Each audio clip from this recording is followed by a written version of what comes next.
limits.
Bhakti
Amen.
shout.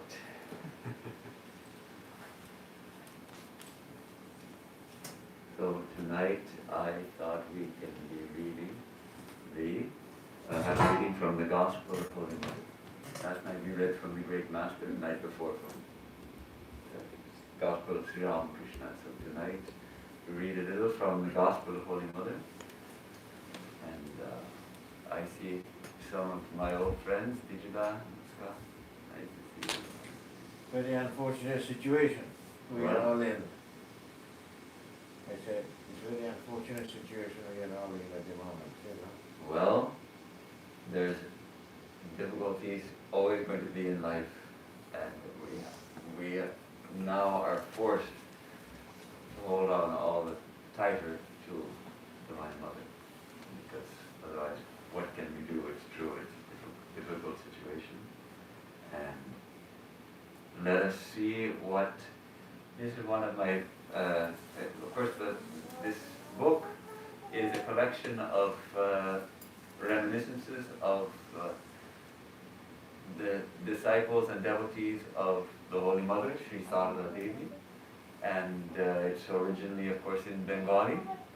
The Holy Mother herself spoke only in Bengali, but it has been translated into English for our benefit. And I'd like to read from the conversations recorded by Srimati Kshirodbala Roy. She was a young disciple of Holy Mother. And these reminiscences are particularly touching, the way she comes to Mother and finds shelter at the Holy Mother's feet. And let's read a little bit, and if you have questions, feel free to ask the questions. Otherwise, we'll read. If I feel moved to make a comment, I'll do so. Usually I can be counted on to say something. The day I came from our suburban home to Calcutta to see the Holy Mother for the first time, I was feeling unwell. I went to Bagh Bazar in a carriage. On the way, I felt giddiness and nausea. I somehow arrived at the Mother's house at Bagh Bazar and, climbing the staircase, saw the Mother at the door of the long room adjoining the staircase. She was on her way to take her bath. She was standing with one of her hands on the door frame, as if waiting for me. As soon as her eyes fell on me, she smilingly said, "Where do you come from, child? Why have you come?" I replied, "I have come to see the Holy Mother." At once she said, "I am the Mother, my child. The Master is in the other room," referring to the shrine. "Salute the Master and take your seat there. I shall be coming after my bath." Saying this, the Mother left the place. She used to go every day for her bath to the Ganga, take her bath at the Ganga, which was nearby. She used to love Ganga. So, continuing, I went to the door of the shrine room and saluted the Master from there, and then sat down. I had carried some sweets to offer to the Master. Nalini Didi came and, sprinkling a little Ganges water on the packet of sweets, took the packet from my hand and kept it in the room. In the meantime, the Mother hurriedly finished her bath and returned. I noticed that the worship of the Master and the offerings of fruits and sweets to him were already over, and everything was still lying in the shrine room. As I was feeling giddy, I was afraid that if the Mother gave me prasad to take, I might vomit. When she asked me, "Have you brought something for the Master?" I pointed to the packet of sweets I had brought, saying, "Yes, it has been kept there." The Mother held the packet containing the sweets before the Master's face and said, "O Lord, please eat." Then she gave me prasad consisting of some fruits on a brass dish and a little sherbet in a glass, and said, "Take this prasad. It will not cause any vomiting." That's how these little hints that mother, without any show or anything, she knew that her young daughter is feeling nauseous and is afraid of vomiting. And mother just says, take this prasad, it won't cause any vomiting. That's all. Taking a little Ganges water from a water pot, she sprinkled it on my head and said, I shall wait for you in the other room. Come there after taking the prasad. Strangely enough, immediately after eating it, I began to feel all right. Then I went to the room where the mother was seated. To me, it appeared as if she were the universal mother, seated on an asana like a queen. Golak Ma, Gauri Ma, and Yogin Ma were seated around her. Though I felt the mother to be one of my very own, the presence of others sitting there made me somewhat hesitant. I became worried whether I would be able to tell the mother my innermost thoughts. I said to her, I could not see you during the last 8 years, in spite of my utmost efforts. Even after coming as far as Calcutta, I could not see you. I had to go back. On hearing this, Gaurima remarked, can anybody see the mother before the time is ripe? I said, I feel that the time has come now, mother. Now I have seen you. Kindly accept me. I have come here with the desire of receiving initiation from you. I have heard that one cannot have initiation before the time is right. Again, I hear that you send back some persons on the plea that they do not belong to this place. But if you refuse me, I shall not be able to live any longer. Staring at me intently, the mother said, no, you will have initiation. Then she asked, daughter, what do you take on Ekadashi? Referring to the 11th fortnight of the moon. I think most of us here know what is Ekadashi, probably all of us know, and the tradition of fasting, and it looks like she's fasting too much. I replied, formerly I used to eat sago, but learning that it is adulterated with various other things, I don't take it now. As soon as she heard this, the mother said, no, I say, you should take sago. It will keep your body cool. Then, with deep sorrow in her voice, the mother said, child, you have been practicing much austerity. I say, don't do it any further. Your body has almost turned into a piece of wood. How will you perform spiritual practices if your health is spoiled, my child? See, she's a young widow, and so she was following all those austere practices prescribed for widows in those days. And we can see that now she's got the fruits of her austerities. She asked whether I used oil. I said, I haven't used it ever since I was widowed. On hearing this, she said, the use of oil keeps the head cool. Therefore, use oil. I said, as I have not used it for a long time, I have begun to hate to touch it. I shall not be able to use oil, mother. Golak Ma said, though she is a mere child, she has spoiled her health by fasting and practicing other austerities. Gauri Ma said, dear, why have you cut off your hair? I said, widows in our part of the country do not grow their hair. She replied, without hair, one's eyesight deteriorates. Obviously, a whole wives' tale, we can call it. Since you have dedicated your body to Sri Krishna, how does your hair belong to you, dear? Yogin Ma now said, this body is the temple of God. It is wise to keep it fine. But the mother said, you have done well. Keeping one's hair gives rise to a feeling of fashionableness to some extent, for one has to take care of it. So what you have done is right. You have overcome the craze for luxuriant locks, and you have also come here. You have now achieved that for which you lived so austerely. Now I say, don't indulge in such austerities any longer. You will have initiation tomorrow. Come here at 8 o'clock in the morning. It will be nice to take a holy dip in the Ganges and to see Mother Kali on the day of initiation.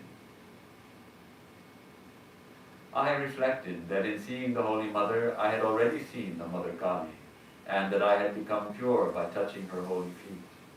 Then I saluted her and left for home. My husband's younger brother, Satish Chandra Roy, a disciple of the Holy Mother, had accompanied me to the Mother's house. On reaching my home, I requested him to come from his residence again the next morning to escort me to the Mother's house. After my return from Bagh Bazar, I was feeling giddy once again. Nevertheless, I prepared myself for going to the Mother's the next morning. But Satish did not turn up at the appointed hour. I became very dejected indeed. At noon, Satish came and explained, "The Holy Mother sent me word last night, saying, 'My daughter will not have initiation tomorrow, for she is not keeping well. Bring her the day after tomorrow, before 10 in the morning.'" So this was the reason for his coming late. I was astonished to think of the Holy Mother's divine foresight. The next morning I was feeling all right. Satish came at the appointed hour to escort me. Following the Mother's instructions, I arrived at her house with some fruits, sweets, flowers, bilwa leaves, and a sari with a narrow red border. She knew just what to bring. The Mother would wear those narrow border. The Mother's appearance, it seemed to me, was wonderful. Wearing a yellow-colored sari, the Mother was standing at the door, assuming, as it were, the form of my Ishta. As her eyes fell on me, she said, "You are already late by 5 minutes. Hurry up, come to the shrine." She herself spread an asana in front of the picture of the Master and cleaned it with her hand. I thought, how can I sit on the asana spread by her? Instantly, the Mother pushed the asana with her right foot, saying, "Are you satisfied now? Goodness, the girl is fastidious." Can you follow this? She has this so much reverence for Holy Mother that because the Mother placed this asana for her, she feels embarrassed to sit on it. And Mother had touched it with her, wiped it with her hand, and so she feels somehow that she's not pure enough to sit on it because the Mother's holy hand has touched it or something. So, but Mother, she didn't say any of this, but Mother, and in this mood of hers, her thoughts are just, her mind is just an open book, and the Mother is just seeing, and so she touched the asana with her foot to, as it were, remove the fault of sitting on it. So it's quite amusing, and yet also utterly profound that this exchange took place, that the Mother just knows the disciple inside and out. While coming from home, I had tied 2 rupees in coins in the loose end of my sari to pay the coachman with, but I had forgotten about it at that moment. As I was about to take my seat, the Mother said, "Child, you have come to take shelter in the Master, who had renounced lust and gold. There are 2 rupees tied in the loose end of your sari. Take them out." Immediately I removed the coins, kept them on the floor near the wall, and took my seat on the asana. It struck me that this Mother was not the same person I had seen the other day. At this thought, I lost consciousness. Then and there, the Mother caught hold of my hand and made me sit upright on the asana. Placing her hand on my head, she uttered thrice, in a sweet voice, the assuring words, "Don't be afraid." She added, "Have no fear. Now you have been reborn. I am assuming the fruits of all the deeds of your past lives. Now you are pure. You are free of sin." Then I regained my normal state, and the Mother gave me initiation. I asked her, is there any mantra prescribed for giving up the fruits of japa? The mother said, don't say giving up the fruits of japa. Say offering the fruits of japa. She placed in my hand a little prasad of sweets and said, after initiation, one should not stay with one's guru for long. So go home today and come tomorrow and take your noon meal here. I returned home after saluting her. So that's the account of the initiation, which is most unusual. We all have had, those of us who have had initiation know that it is a sacred event, that there's something very sacred about it, and no matter what the particular circumstances of it are, I think everybody remembers that day. I hope everybody remembers that day. And it's something, the profundity of which only becomes clear as time goes on. But here, of course, the disciple is remembering perhaps after many years she has written the Reminiscences, and yet it seems that all these details of that day are still so clear in her mind, and she writes them very clearly and beautifully. How the mother knew everything about her and assured her that there's nothing to fear, and accepted her. And of course, mother's way of initiating was to offer the disciple also at Sri Ramakrishna's feet, which I think is the same attitude with which all the gurus of our particular tradition take. They take that attitude that they are not the initiator, they are not the one who is granting initiation. They offer the disciple at Sri Ramakrishna's feet. In fact, Swami Swahanandaji, I was well acquainted with one of his very young disciples who had initiation from him when she was probably just turned 18, or maybe had still 17 or 18, like that, and was very free with him, as perhaps only young women can be free, like, more like a girl still.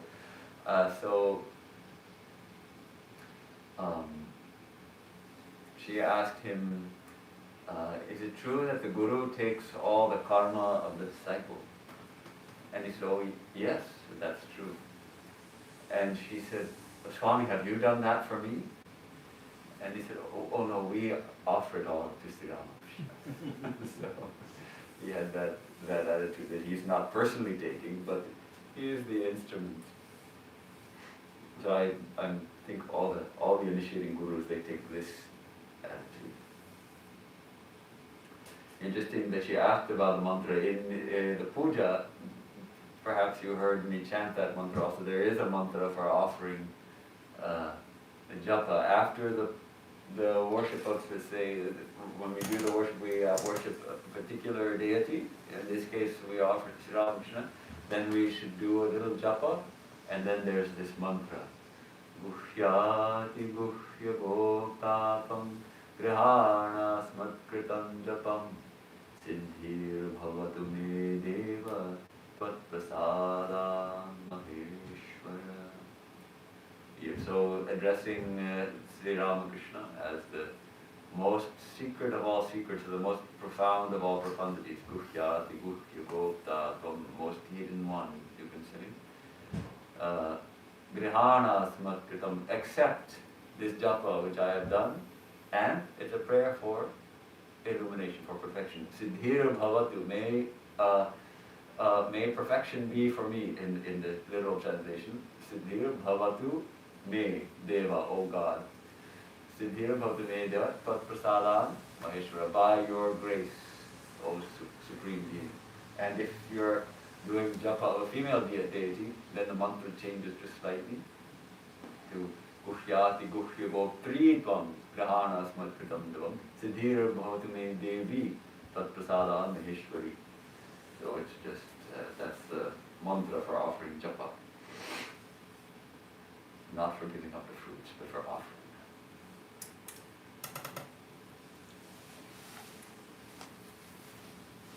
Okay, so the next day, the disciple goes to the mother's house. Next day I went to the mother's house at noon and had prasad. After the meal was finished, I came and sat near her. She asked me, "Do you know how to read and write?" "Read a small portion of the Gita daily, and also Vathamrita of the Master, and Sri Ramakrishna Punti. Many other books about the Master have also been published. Read them." Interesting, I don't remember reading anywhere else the mother specifically instructing a disciple to read certain books. But here the disciple is well educated apparently and can read, and so she prescribed Bhagavad Gita daily Bhagavad Gita, a little bit of Gospel of Sri Ramakrishna, and also this other book, Sri Ramakrishna Punti, which is a life in verse of Sri Ramakrishna, composed by Akshay Kumar Sen, and is translated, I'm afraid, rather poorly as a portrait of Sri Ramakrishna. It's a fascinating read because there are some incidents recorded there which are not recorded in other books. So that's why it's worth going through once. But the translation is a little bit of a heavy slog. The original is written in verse. It's written in rhyming verse. And so it's not actually read, but kind of chanted. And traditionally the puntis, this is a Bengali custom of the wandering poets, you can say. What do you call them? The bard, you can say. The bards of old. They would go from village to village and chant these kind of puntis, this in verse, and people would gather and listen, and perhaps they would memorize big sections of it also. And so that was the old tradition from time immemorial of the teachings being spread by word of mouth. And so he composed this in that tradition. It's not a book so much as it is a long poem. So Swami Vivekananda appreciated it very much, and also told him it's good, but you'll have to add mother also. He instructed him, so Akshay added something to it on Holy Mother also. So the disciple continues. I said, "Mother, you certainly know that I cannot give my mind to domestic affairs at all, and with what difficulty I live among worldly people. I pray to you, please don't keep me in the midst of worldly people." The mother said, "Child, what is worldly life to you? For you, worldly life is as good as living under a tree." Worldly life, I think here probably she means living in the household with the family and all that. But is life in the world separate from God? He is everywhere. Besides, you are a woman. Where will you go, dear? Be content with wherever and in whatever situation He places you. The goal is to call upon Him and to attain to Him. If you call upon Him, He will lead you by the hand. You will have no fear if you can depend on Him. Another point. It is not wise that a guru and disciple live together. For, while living together, a disciple observes the life and activities of the guru, and very often takes the guru to be a mere human being. This causes harm to the disciple. It would be very good if the disciple could live in a place close to the guru's residence, and spend some time daily in visiting her guru, enjoying her company and receiving her instructions. However, unless there is some occasional contact between the two, the guru may not remember the disciple always. You should come here daily. Bengali has the specialty of having no gender in the third person pronoun. So he and she is one word. So that's why the translation is a little defective and you can't really help it. And that's why Swami Sarvadevananji is always mixing up his he and and she. Have you noticed that? When he comes, he'll sometimes say, he'll put he and she in the same sentence referring to somebody.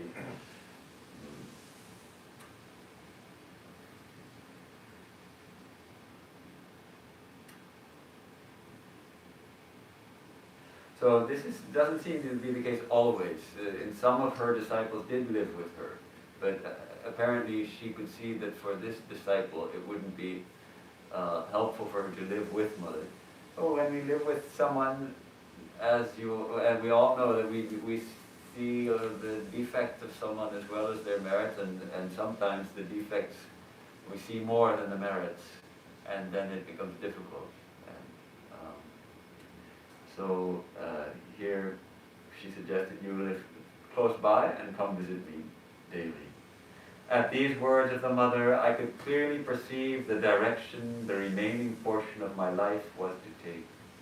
The thought that I was destined for worldly life and not for a life of renunciation made me weep bitterly. Seeing me thus weep, the Mother very anxiously tried to console me. She said, "Child, I have spent my entire life in domestic situations. You are quite young. It is more dangerous to visit here and there for the sake of religion." In other words, as some kind of wandering nun. "I say, wherever and in whatever condition you may live, the dirt of the world will cause no harm to you. The Master is there. You need not be afraid. You need not worry."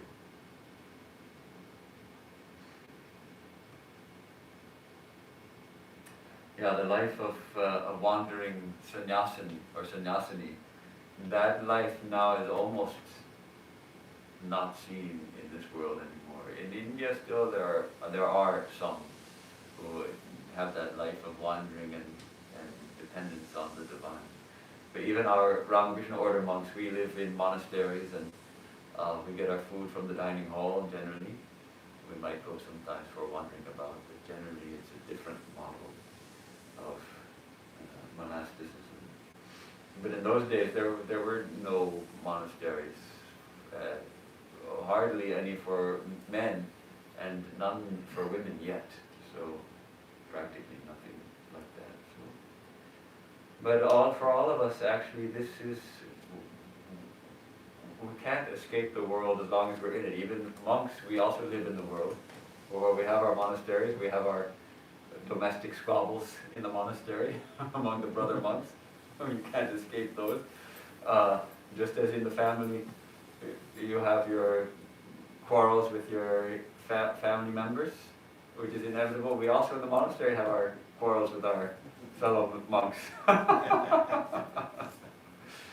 But generally they don't last long. Okay, so we quarrel and then by evening or the next day we forget all about it and we carry on.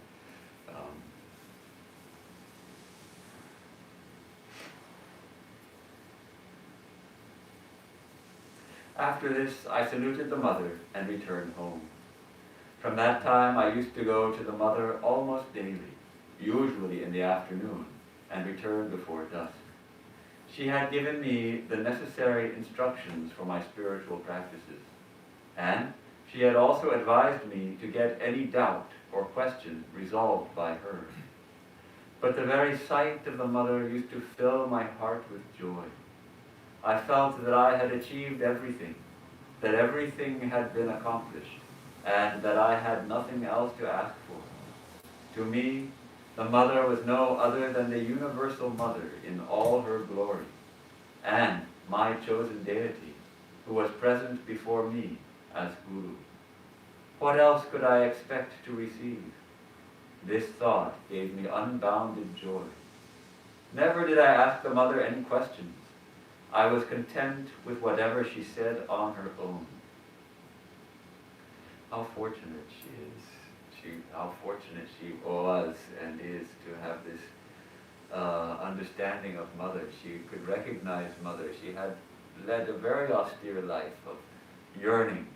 And then that day when her yearning was fulfilled, truly, it seems that after that, she overcame that depression and that difficulty and got the chance to see Mother almost daily. and recognized her as divine.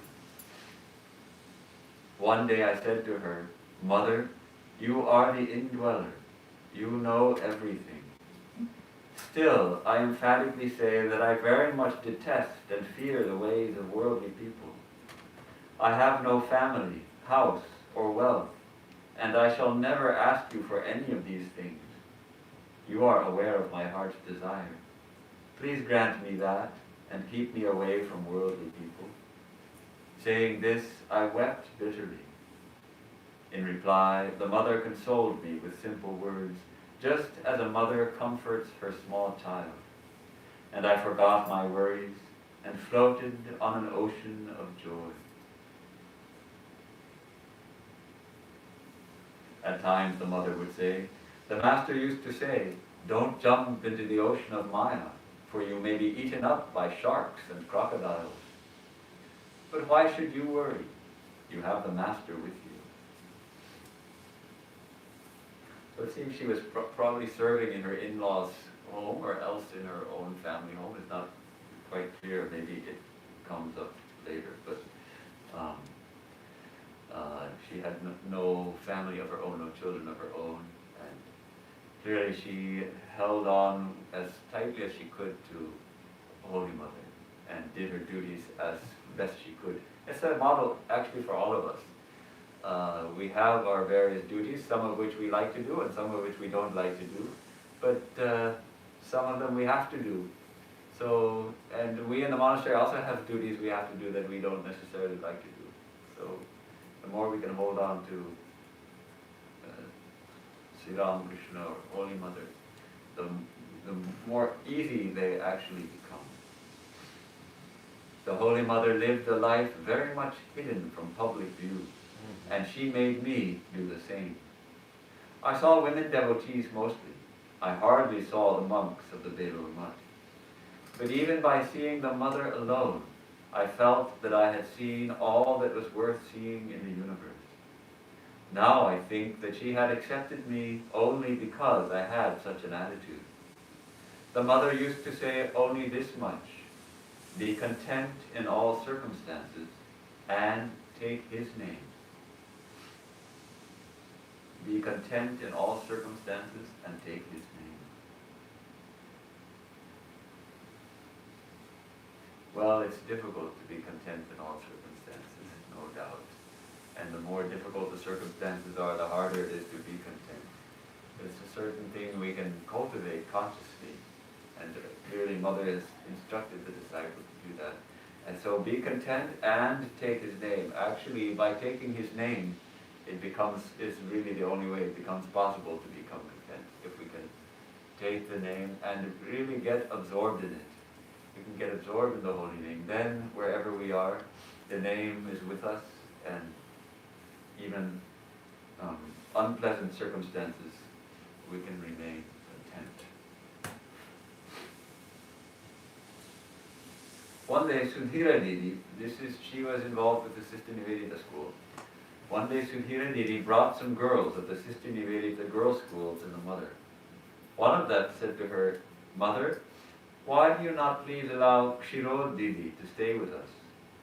She can stay there and coach the girl students." But I never had even absent-mindedly talked with them about my board and lodging. Therefore, I was irked a little and thought, why should they speak like this? The Mother replied, "All persons are not born for the same purpose. You will learn and teach girls in turn.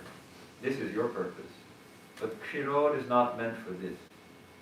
No doubt teaching is a noble profession, but it is not meant for all." After the girls had left, the Mother remarked, "Is it an easy task to teach girls?" Once I went to my native place, and while returning, I brought a pair of conch bangles for Radharani. That means Radhu, the Mother's niece.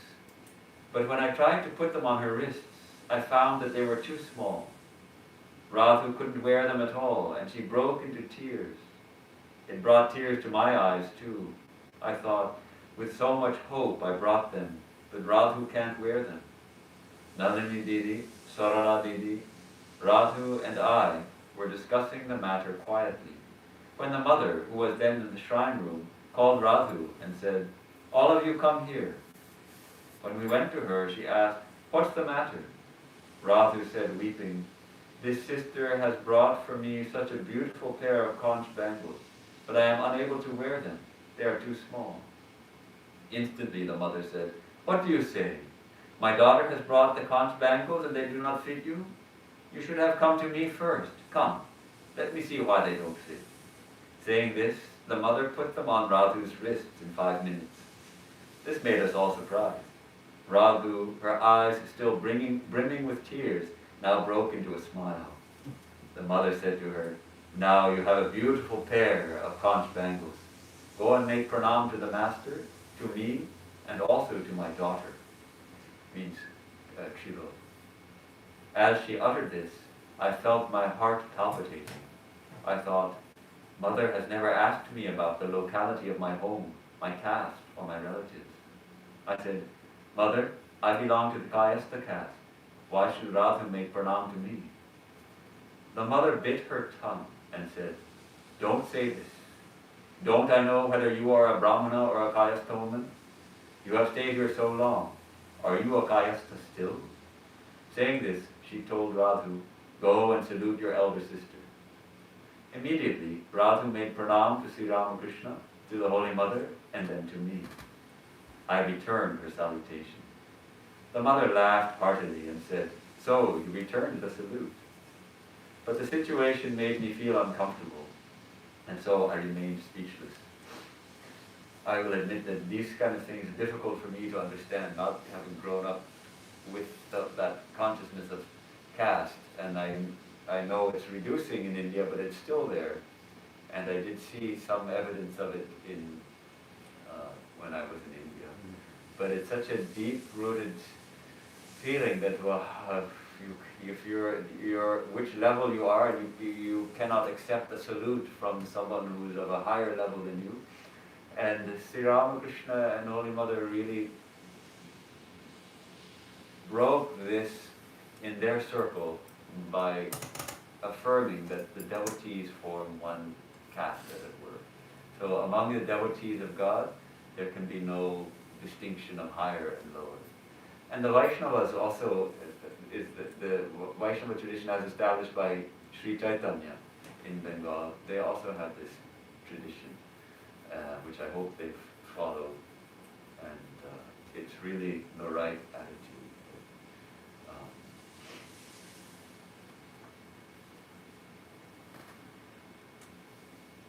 But again, we see the mother knows everything about the disciple, though the disciple never told anything like that. And here, with if we take anything from it, we can take the idea that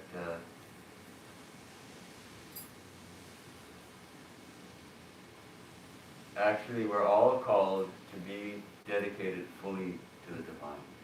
And the more we are so dedicated, the more we can fill our lives with the fragrance of spirituality, the more we become holy people.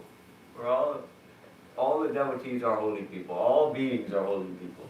But those who begin to manifest that in our lives, then naturally others will find some reverence for us, because we have that dedication. We're living according to that ideal. People recognize that. So that's the original idea here of saluting a Brahmin. The Brahmin is supposed to especially embody those highest ideals of spirituality, of dedication to the divine, of renunciation, of discernment, all these qualities.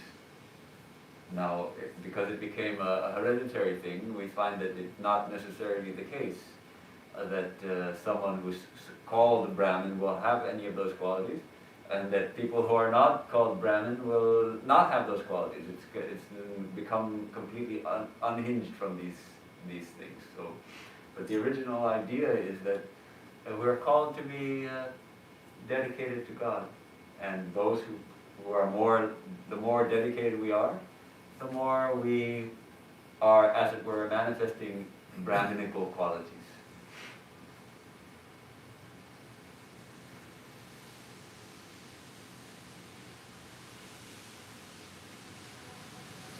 One day, Radhu, Nalini Didi, and the others anxiously got hold of me. I was to tell them where my home was, what my caste was, and also about my near and dear ones. But I was reluctant to disclose any such thing. That day the mother called them and said, "Why are you teasing my daughter so much? Come here to me. I shall tell you everything." All of them rushed to the mother. I too followed them. I thought, the mother never asked me about these personal details. Today I shall hear what she says. They all began to tell the mother, "Shirod Didi has been here so long, but she has never disclosed her native place, her caste, or who her relations are. Today we requested her so endearingly, but she won't disclose anything." The mother said, "I can tell you everything. She was born in the land where oranges are grown. Her father-in-law lives in another district, and he is a very close relation of Chandrakanta. She has no one, not even her mother, but she has a brother." Saying this, the mother asked me, "Have I said correctly, my daughter?" As she mentioned the name of my mother, I heaved a deep sigh. The mother being the indweller, she could grasp the innermost thoughts and feelings of others. She understood that my sigh was a sign of grief. Immediately she said, "Ah, when I mentioned your mother, you were overcome with sorrow, weren't you? But even if she had been alive, what could she do for you? She would have been a helpless spectator of your miseries. Do you still feel bereft of your mother, even after having a mother like me?" On hearing these words, I began to shed tears of joy. The mother asked Nalini Didi and the others, "What more do you want to know?" They said, "What's her caste?" The mother replied, "I shall not disclose this. They are devotees. They belong to one caste." The mother's words made me beside myself with joy. I couldn't utter anything.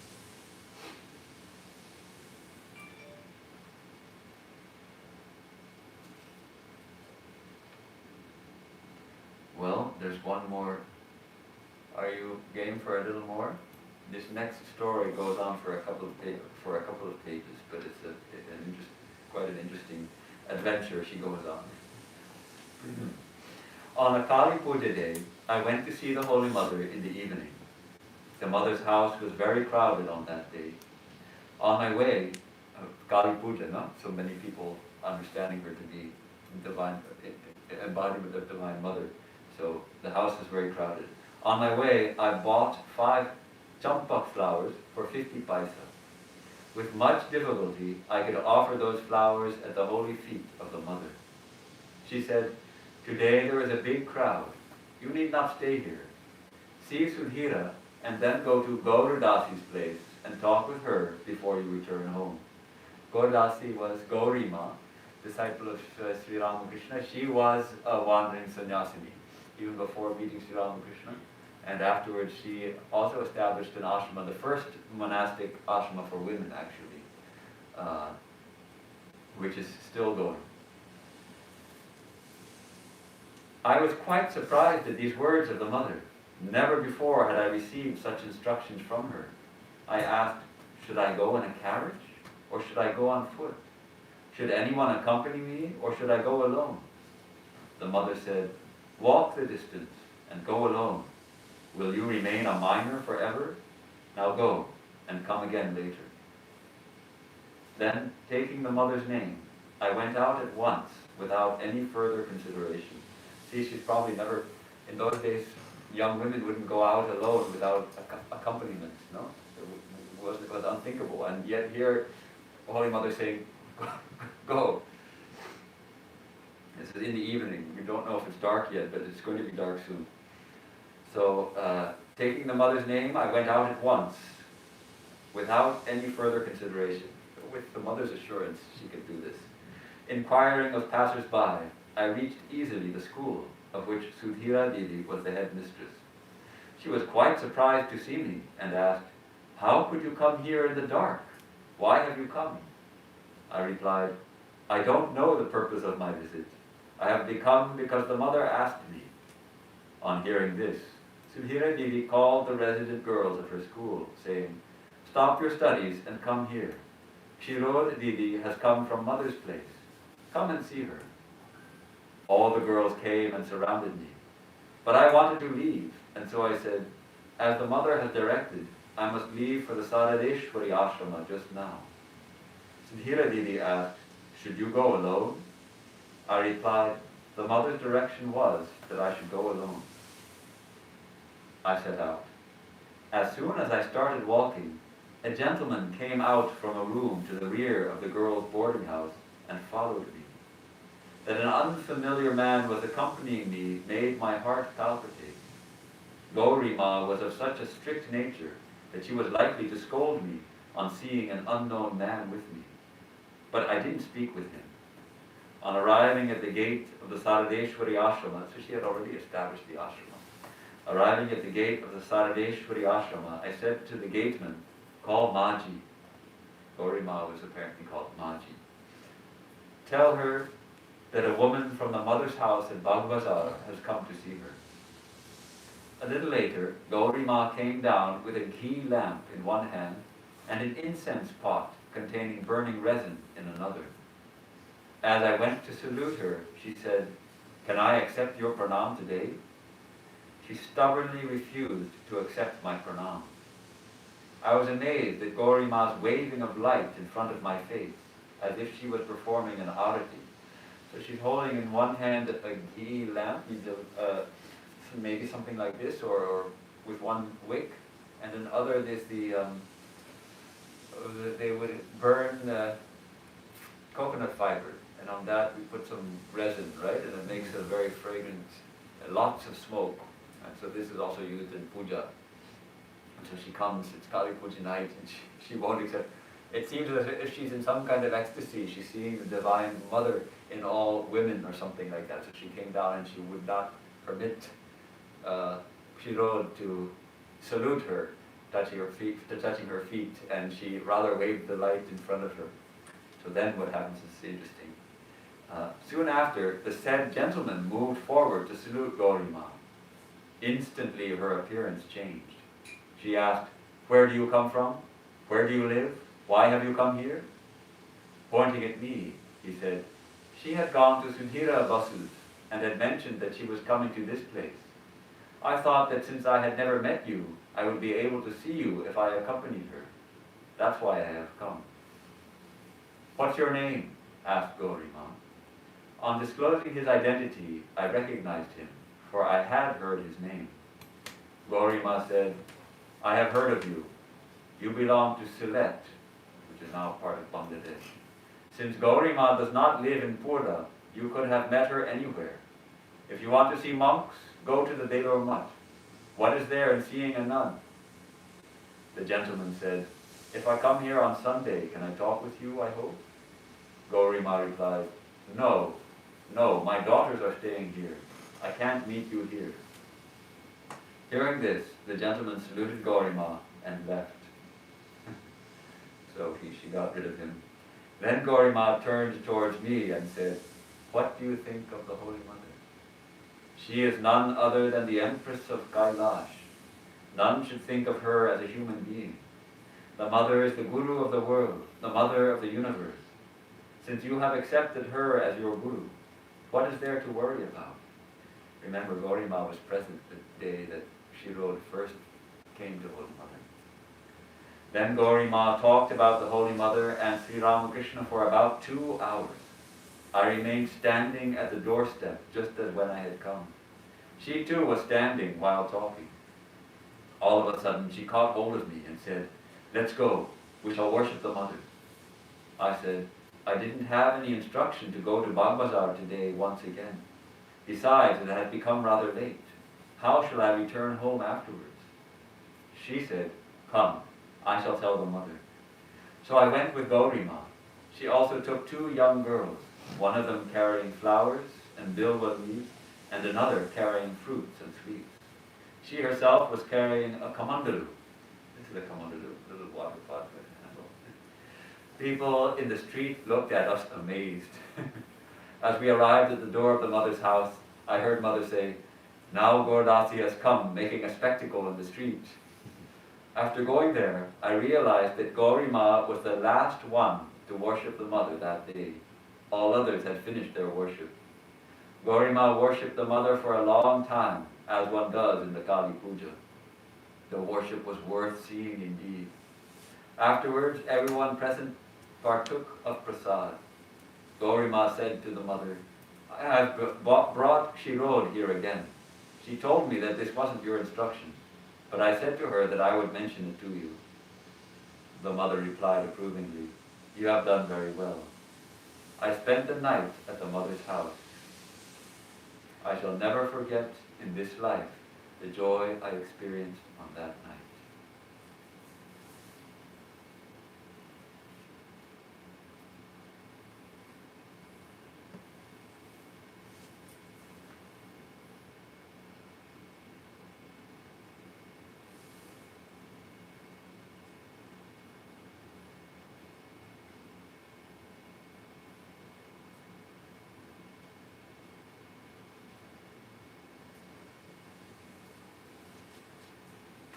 I think it's very helpful to read these kind of stories and events and happenings, and we can feel ourselves as part of them. They're written in such an intimate way, and this almost incomprehensible melding of the human and the divine, which we see in the Holy Mother. On the one hand, she was just like Mother, and then as I mentioned this morning, these three aspects of Mother, that on the one hand she's the mother of the devotees, on the other she's the grantor of wisdom, and on the third she is three hands. She should have four hands. Again she is the Devi, the goddess. On the one hand, Mother, the mother of the devotees, Bhakta Janani. Then she is the Guru, the Jnana Dayini, and then she is the Devi. So we see all three of these here described by Shirod Roy. And beautiful, she writes also so well about her experiences. So I think that's a good place to stop. And I'm very grateful to you for giving me the chance to read this and share this with you. Probably most of you have read it before anyhow, but it's worth reading again and again.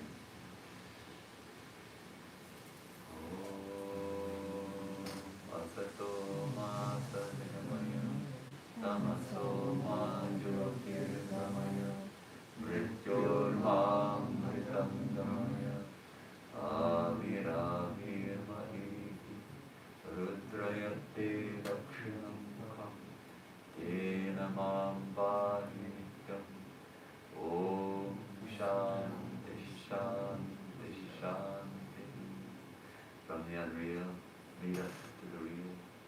From darkness, lead us unto light. From death, lead us to immortality. Reach us through and through ourselves, and evermore protect us from ignorance. By thy sweet, compassionate face, O peace.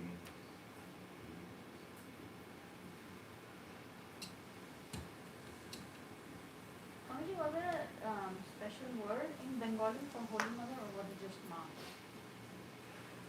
The disciples would refer to her as Shri Shri Mata Thakurani.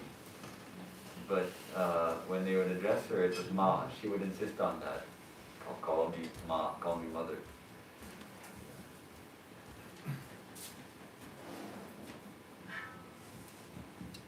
These places, this place where is that still maintained by the... Of course, the Mother's house, where that was the house that Swami Mahayogananda built for Holy Mother. And he lived also in the same house downstairs, and she lived upstairs. That room, which was her home, which was her living room, and also the shrine. The shrine and her living room were the same. And there was no dividing line because there was no division in her life. Everything was Sri Ramakrishna. So she lived in that room. That room is now a shrine dedicated to Sri Ramakrishna and Holy Mother. And just outside that room is a quite a small prayer room, which fills up every night with devotees who come for evening prayer for Arati. And the room is as it was, more or less as it was, the same bedstead and all of that. And the little office where Swami Mahayogananda used to sit is in the basement, on the ground floor. And it's a special atmosphere there. It's called Mother's House. Nowadays it's called Mother's House, though it was called those days Udbodhan and Mother's House. Udbodhan being the where the publications were done, and it was all in one place. Now the Udbodhan is published from a building right nearby. So it's known as Maya Body, Mother's House.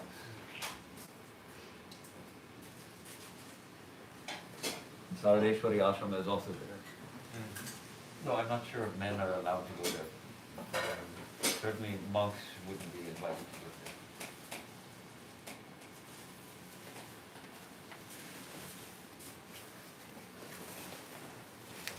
Thanks for, glad those of you from afar could join us.